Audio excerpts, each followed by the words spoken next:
My name is Rachel Oxley and I'm a patent attorney, so I'm a partner in the firm Newburn Ellis, which is one of the larger firms of patent attorney firms in the UK.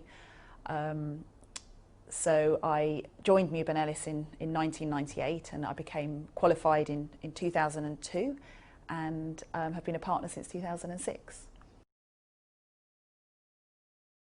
It's my job to represent clients and try and get them the protection for their intellectual property that they want. So I just work with patents and designs, and because I have a chemistry background, I tend to try and get chemical patents for clients. So I have some clients that are pharmaceutical clients, some that are polymer clients, and I try and get them protection for their ideas. And also if they have designs, I try and get them protection for those. So on a day-to-day basis, basically it's an office job. I sit in the office and I correspond with patent offices to try and convince them to grant patents for my clients. I also do a lot of correspondence with foreign patent attorneys. So if I have a client who wants protection in Japan or the US, I have to correspond with a Japanese attorney or a US attorney to try and get them protection in those countries.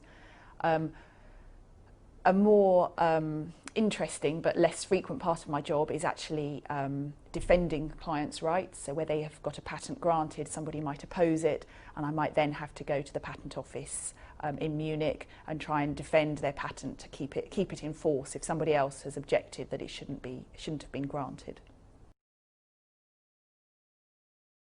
It's very interesting being involved in the sort of very early stages of new inventions. I get to deal with quite a wide range of inventions, so I get a lot of varied different types of subject matter. So I'm involved with talking to inventors is very interesting because they're always very passionate about their inventions. I also enjoy the sort of arguing with the patent offices to try and get protection for my clients. So quite often the patent office will come back and they won't want to grant a patent, and you have to sort of enter into argument with the patent office. So it's quite challenging having to come up with arguments, having to get to grips with technology that sometimes is not familiar to you. So for example, though I'm a chemist, I have to deal with automobile parts and helicopter blades, all sorts of mechanical type inventions that I don't have much experience of, but I have to argue with the patent office and I have to be the expert. So it can be quite challenging. So it's always interesting, always quite challenging. You get to meet a wide range of people and yes, get involved in the sort of cutting edge science without having to do it yourself. I have a chemistry degree, and that means that a lot of my clients work in the chemical field. So I do a small amount of work for pharmaceutical clients, I have some polymer clients, so I do use my chemistry. I also, as well as using my chemistry though, I also have to use my sort of general science background, so I do a lot of work with subject matter that isn't chemistry, so I do a lot of mechanical work.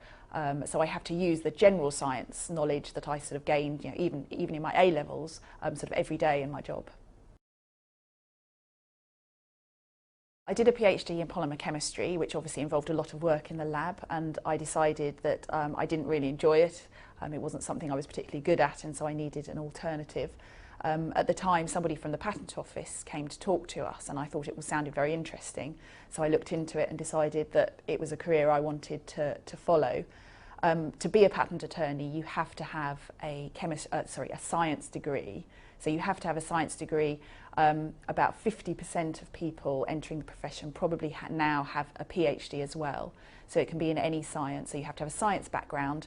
And then a bit like accountancy, you do training while you're on the job. You probably train for sort of 4, 5, maybe 6 years doing exams while you've already once you've entered the profession to actually become qualified. So the main criteria is to have a science degree, and then you learn the law when you're on the job.